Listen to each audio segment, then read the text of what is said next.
Hello, sir. Good evening. Welcome Very to good evening. for the interview. Thank you. We'll be carrying an interview for you, and we'll be asking you questions. Be as true as you can, and as explainable as curious you want to answer the questions. We'll be very happy to take oblige. We'll try to do that. Perfect. So I'll just start with the interview, and the first question which we have for you is: you have long association in education field, and throughout your professional career, what are the key factors that keep you connected with the education sector? See, Rachit, I have been into this world of education, particularly the higher education space, for the last over 35 years, right? To be precise. To begin with, I was not directly connected with academics, but I was acting as some resource which was supporting the mainstream academics. But for the last 30 years, I have been really into academics, at the core of it. Now, having seen what you can do and what you have contributed to the academic activity mix of an institution of higher learning in all its domains like teaching, research, consulting, and training, and then having understood that, this is one thing which pleases you, this is one thing which gives you utmost joy and satisfaction, I thought this is the way to stay connected with the world of education. That is one reason, because it is an area where you are able to give 100% to what you are passionate about, and which has been education. Now, having said that, look at the variety of courses that I have taught for last 35 years, right? Look at the volume of research that I have tried to put in place by writing at least about 200, 300 research papers, which have been accepted, which have been published in good quality journals of repute, having then written at least about 20, 25 best-selling kind of books and edited some of them. So if you see all of that before you, you see your students, dominating almost all parts of the globe. You see your research contributions, like your papers and books, finding acceptance in best possible corners, right, in academic circles. Then you see your consulting has paid to very many clients that I have consulted. And you see your training interventions have borne fruit, by training the executives at the various senior levels in so many organizations, public and private sector. Going to any place, when you bump into on airport, on railway station, to some of these people who could be students, who could be practitioners, who could be government think tank, who could be anybody, you love the kind of area that you have been contributing. So that is one, which has kept me glued to education sector. Second is, when I was at IIM Lucknow, my previous assignment, Almighty was kind to offer me very many opportunities where I could act as some kind of mentor to some upcoming institutions like IIMs, IIM Sirmoor was coming up, IIM Kashipur was coming up. So I had the good fortune of being asked by my institution to be involved in mentoring those institutions, right? Similarly, 2-3 institutions of higher learning, like central universities came up. One came up in Jammu, the other came up in Himachal, the other came up in Kashmir. So I was fortunate to be associated with them in the establishment phase as a mentor, recruiting faculty, letting them know how to build institutions. So that said, that having been there, I had done my bit for 30, 35 plus years in institution building, and I had a good kind of a grip what it takes to build an institution of excellence. So that is the second pillar driver to keep me engaged with building institutions of higher education. Third, which is very important, I may say it is third, but to me as a teacher, what I'm passionate about is it gives me an opportunity to stay connected with the youth of the nation, right? So if you see, as a passionate teacher, you are helping the youth of this nation to shape up as right ambassadors of this great nation. I think that is a contribution which is unparalleled for a teacher. So these are three things, if not more, which have kept me glued to the world of education, and I would like to be associated with education space as long as I can. Perfect. So being the VC of JK Lakshmipat University, what is your philosophy of leadership? How would you like to describe your leadership style? Rachit, all along my life, whether I have been in a leadership role or not at that leadership roles, I have always believed in people have their skill sets and competencies. People know what they are good at. People have their strengths and weaknesses.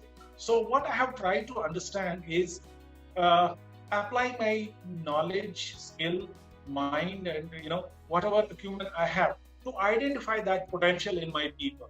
Right? Once I have identified, I let them leverage on that potential to the best. Right?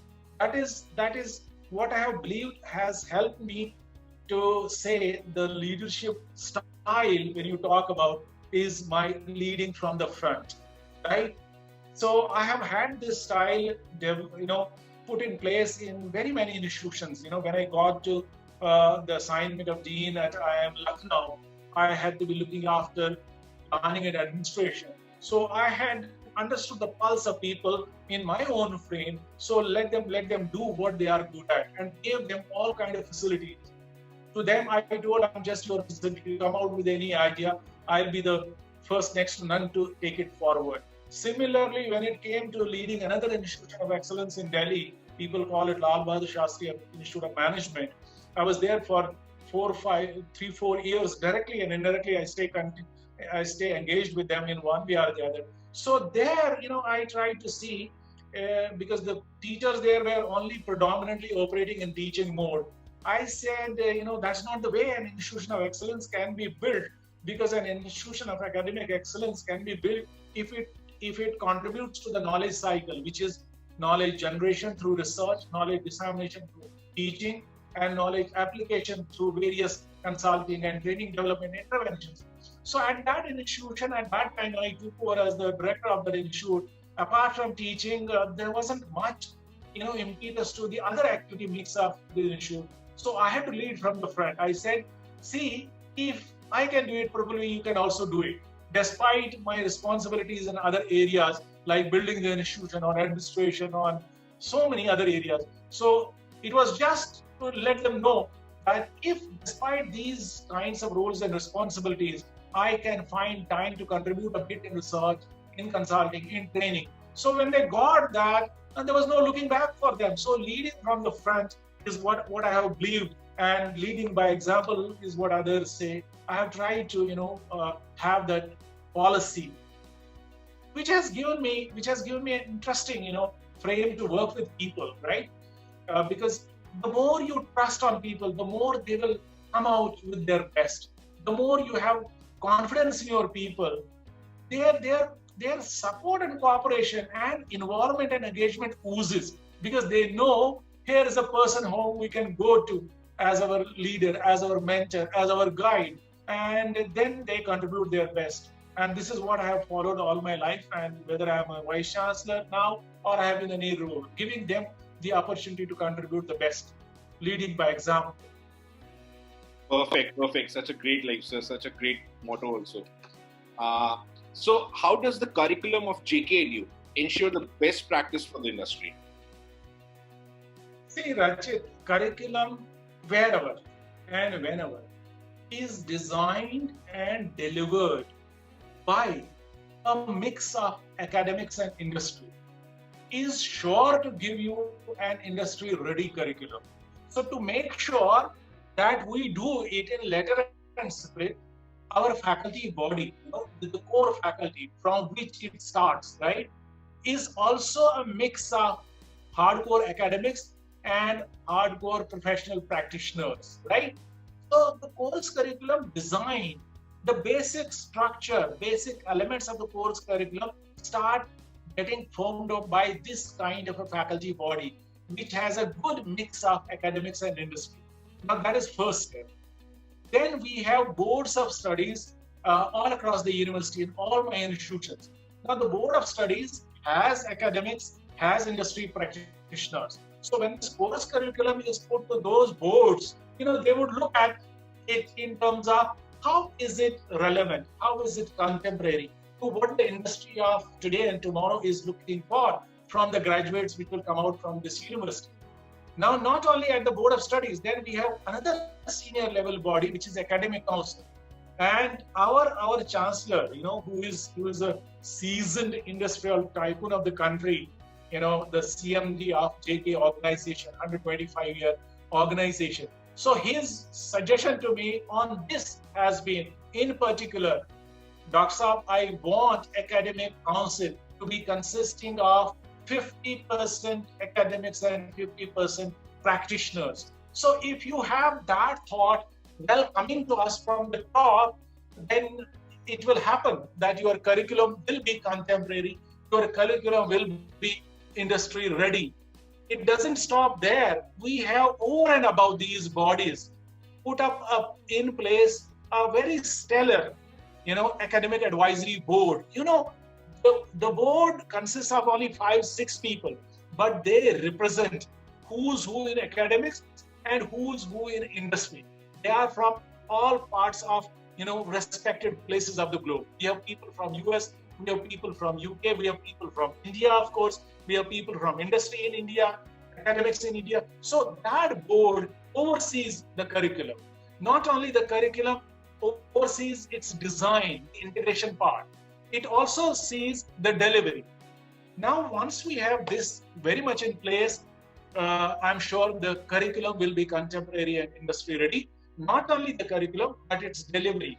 Not only delivery, but the most critical component, which is the assessment and evaluation.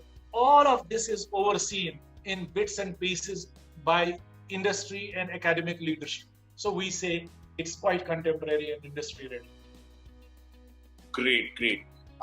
So JKLU is like emerging as one of the leading institutions on the educational horizon of Rajasthan, of Northwest India. Tell us about the efforts in taking it to that level today, and how do you plan to take JKLU to even more greater heights? See, Rachit, what we have said, and I quite appreciate on that the idea of our, promoters, the JK organization. We are a university, but we are a university not into anything and everything, right? We are a university in chosen preferred fields of study and research. We could have, by virtue of being university, dabbled into each and every branch of the universe of knowledge. No, the mandate is very clear. We will pick up few areas where we can do justice, right? It is not going for education for the sake of it. We have said we would like to be known as one of the most innovative institutions of higher education and research. So having been established in 2011, we were working with 2 schools, Institute of Engineering and Technology and Institute of Management. It is just last year we have added an Institute of Design, thinking that this is the integrator of the 2 institutions going forward. So that is why we have said teaching and learning at this university happens at the intersection of design, technology and management. So when we have gone ahead with this kind of an approach, we say we are not a Me Too university. We are a university which is different. In accordance and in consonance with this philosophy and approach, we have taken upon ourselves a transformation journey, wherein our wheel of teaching learning is something unique to us.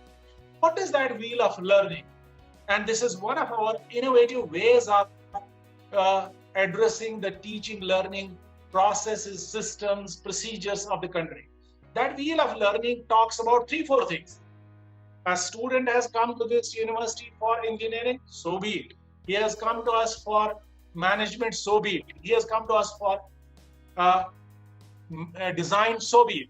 He will go out of this university as a graduate in design, as a graduate in management, or a graduate in engineering. No doubt about it.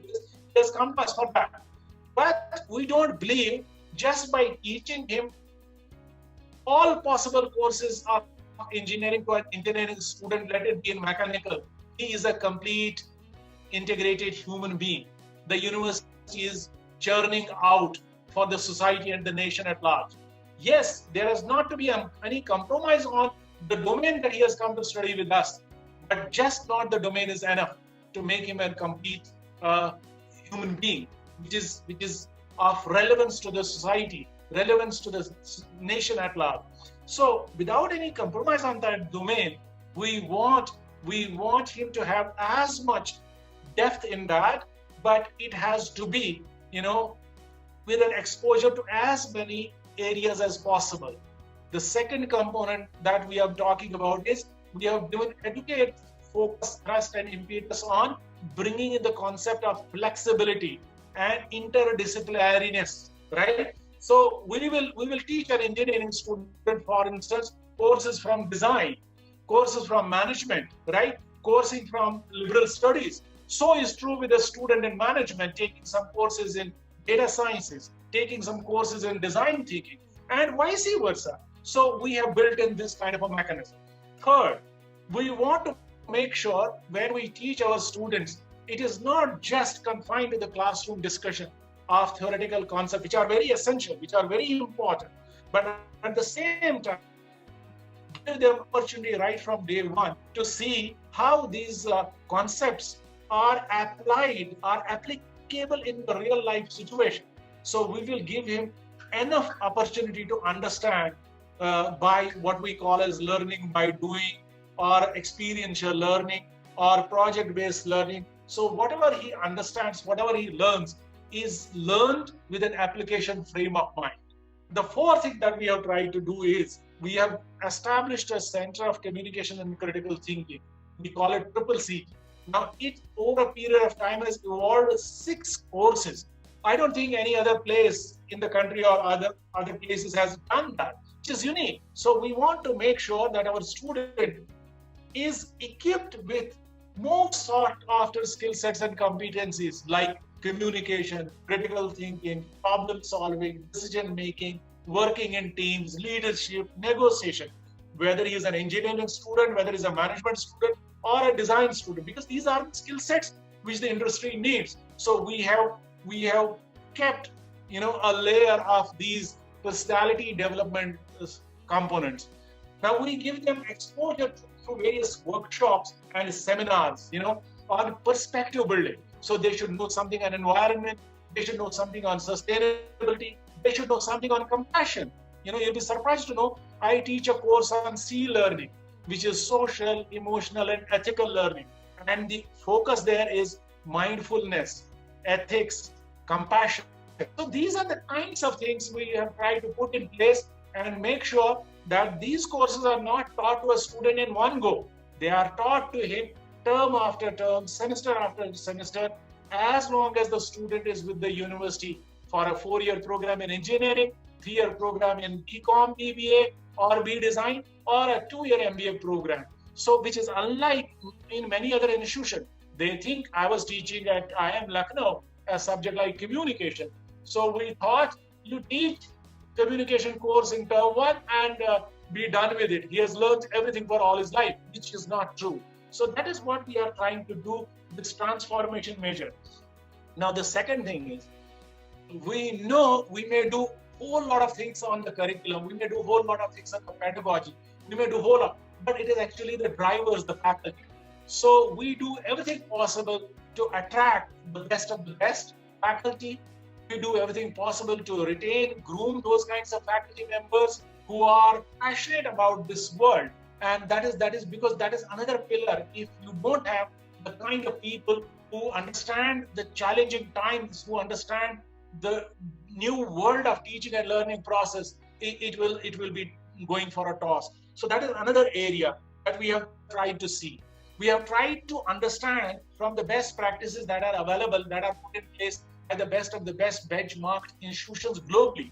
You'll be happy to know, just to make sure that we are using project-based learning, right, in our university. We had to tie up with one of the best institutions which is known world over for its project-based learning. You must have heard of All-in College of Engineering, right? So we tied up with them. We sent our faculty over there. They underwent a training on this project-based learning. We have a mentor from that institution who is always mentoring our faculty and also at times students, so that this project-based learning is not, which happens at other places, given just a lip service. We mean it. So these are some of the things that we have tried to do, and our linkage and connect with industry, with government, with think tank, with the planners, policymakers is our other attracted focus attention, which we are looking at to address the challenges of really making a dent in the education space by being one of the most innovative institutions of higher learning. Perfect. You will make man complete. Like you provide with the best solutions the country is looking out for. So, coming back to the point, what are some of the biggest challenges you see, both for higher education in general and for the university specifically? Like, how the student who's like passing out from schools coming into university, like what are the difference? Like, what are some of the biggest challenges you face over there? It is not only here in India, but elsewhere also we experience these challenges, and this is what I was trying to say, how we have tried to address it. You must have heard industry on the one side saying whatever the boys and girls are being produced by the academic institutions are not employable. They don't have the requisite skill sets and competencies, right? Now higher education institutions saying, all right, what can we do? We get the prof from schools and colleges where not much has been done on those areas. And the areas are not new, the areas, as I said, are communication, problem solving, critical thinking, those kinds of things. So if the interfacing institutions, which are the higher education institutions, say, well, it has not been done by the schools and colleges, and industry says what the universities are producing or not. So this is not going to continue. So this is a challenge which higher education institutions are experiencing. And that's why we said we have created 3-4 centers of excellence. The Center for Communication and Critical Thinking is one, Center for Data Science is another, and the third we have put it in place. Fortunately for us, we got the Untitled Incubation Center by the Niti Aayog of the Government of India. By virtue of that, this Untitled Incubation Center provides ample opportunities for our students who want to experiment with their ideas that are innovative through Center of Entrepreneurship and Innovation and Incubation. So Center of Communication and Critical Thinking works with students all the time that they are to equip them with these. So the challenges are clear for all of us. It is just that we have tried to understand and address them through creating these unique centers of excellence, one in communication critical thinking, the other in innovation and entrepreneurship, the other in data science, because these are the emerging areas and most sought after areas, right, which will be needed. So the challenges are on that. The challenges now with COVID have been manifold, right? To understand, all in a sudden we had to switch over to a different platform, different way of teaching, online teaching. So it had its own challenges. Our faculty was not 100% prepared because we had done the normal teaching all our lives. To me also as a teacher, because I am a teacher, and I had done all my life in the normal classroom setting. So all in a sudden COVID woke us up and said, no, you cannot do it. You have to pack the students to their respective places, and the teaching and learning has not to be impacted. So we had to switch gears. It took us some time, but this was a big challenge. Now, challenge for the faculty on one side, challenge for the students on the other side, challenge for technology on the other. So we had to really understand and address these kinds of challenges, which were manifold. But let me reassuringly tell you, our students came forward, our faculty came forward, a lot of enthusiasm, interest, and we found the online engagement in teaching was more than what we would have experienced in other normal teaching. The attendance improved, their performance improved, their feedbacks improved. So we got a challenge and we had to understand and anticipate this and address it. We did it. That was another challenge. Now, since this challenge, we don't know what is the situation after some time going to be like. We don't know, right? So students are struggling in terms of admissions. There are issues which are very clear. So make sure that we stay connected with our students who have shown interest in us. Can you understand? We are doing some courses which will lead to a certificate course to them, which will be complementary. And these are courses for the students who have sought admission with us. We know they cannot come to us for another month and a half. But to keep them engaged and to keep them interested in what JKLU is all about. So we have designed a course on general management, this pre-engineering course where we teach them fun with mathematics, fun with this, fun with similarly on design, similarly in management. These are the kinds of things we do to help them stay engaged. But challenges are there. Students are unclear. People are saying that parents are little feeling worried. Should they send them to campuses? It's not in Rajasthan. It's all over the country. So these are some challenges which we have to understand. Now, we used to have a lot of emphasis and focus earlier when these admission issues were coming up. Hey, how are we in terms of the curriculum? How are we in terms of the co-curriculum? How are we in terms of the extracurriculars? Is our sports area okay? Is our health, is our food okay? Right now, the focus and attention of the students and the parents and the faculty and the university is how we are COVID conscious, how we are health and safety conscious. That is more and more emphasis every institution of higher learning is looking at. They would look at if the classes are to be on in this environment, have you kept the provision of social distancing in the classroom, in the labs, in the hostels, in the mess, in the library, in the computer center, in the workshops. So these are some kinds of challenges, and it is only those institutions who will respond to these kinds of challenges will thrive. Otherwise, there won't be any opportunity. Suppose we have a classroom which can accommodate 60 students at a time. We have to make sure that the class is organized in 2 shifts, right? Those are the kinds of things which are challenges because of COVID. And there are many other challenges. Lastly, I just want to ask you one question. Any suggestion you would like to give to current youth? I have heard so many things which you have just mentioned, but anything specific which you want to mention to the current youth and the aspiring students for your university? Yeah, I have always been teaching, preaching, saying, following one thing, and that is, believe in giving back, believe in giving, believe in helping out. You will be happy. Let me tell you, because one thing I must share with you to conclude this. I was teaching a course here, I'm teaching a course here at the university, which is, I said, C learning, SEE, which is social, emotional, and ethical learning. It's a course which has been designed and developed and delivered first time in the world by a university in the US. We call it Emory University. Now, when my colleague who asked me to teach this course brought it to my notice, he said, "Sir, I have seen it happening at that university." And I told him what triggered you that we should do it. Sir, they are doing it at their university because they have a chair in the name of His Holiness the Dalai Lama. I said, yeah, if they can do it, why shouldn't we do it? Because I had a good, some kind of connect with His Holiness. So I had known what does he mean by compassion, what does he mean by mindfulness, what does he mean by helping others. So I said, all right, we'll give it a try. So we tried, and trust you me, this paid rich dividends. How? During this COVID regime, a student group of ours came to me, "Sir, can we do something at this age and stage of the game we are?"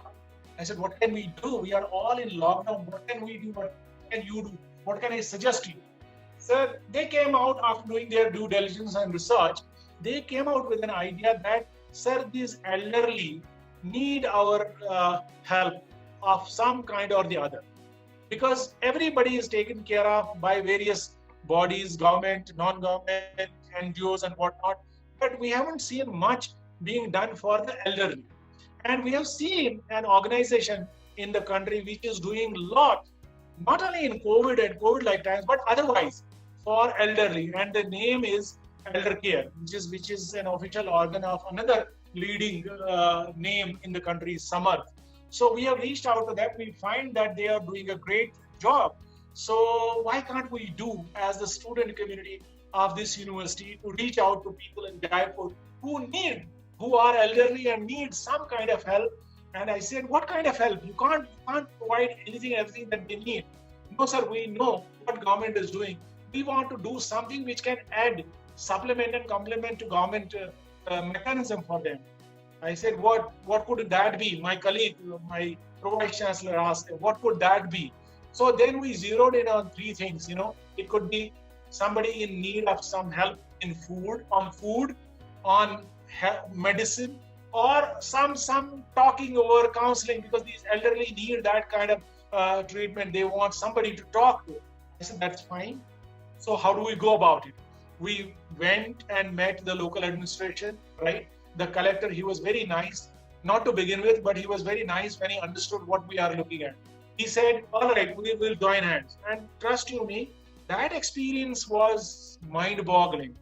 And these students who got together as a group under the able mentorship of our faculty colleagues who were passionate of doing something for these elderly, guided them. In 1 month, they told me in less than a month, 1,300, 1,400 people requests were entertained, which could have not been attended to if this service helpline was not available.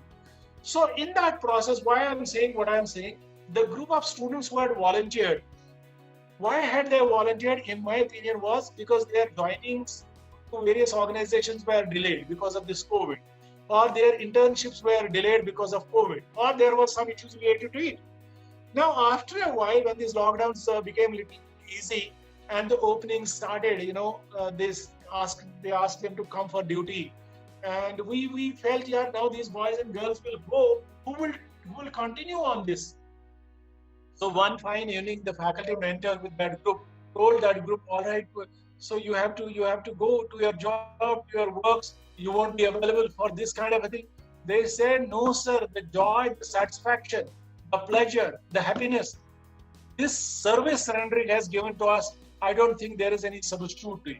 Right? They said, we will continue with our work from home, we will continue with our internships, we will continue with our placement, but we will not let go this kind of a service. So I saw, if we are doing what as a university should do to make sure that these students have these value systems, they care for such kind of things, and they are conscious about this, that they believe in giving something to others and bring a joy and satisfaction to them, nothing like that. My submission to my students, my youth is, whatever it takes to build yourself, right? Please, the society will do, your parents will do, educational system will do, everybody will do.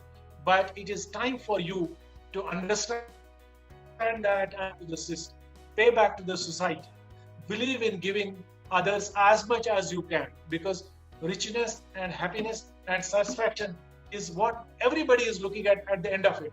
And there is no satisfaction, there is no happiness, there is no pleasure better than the joy of giving back. Such a great thought, sir. Such a great thought. I believe everyone who is going through the same thought process will develop into the best human being which we all together can aspect of. Thank you so much, sir.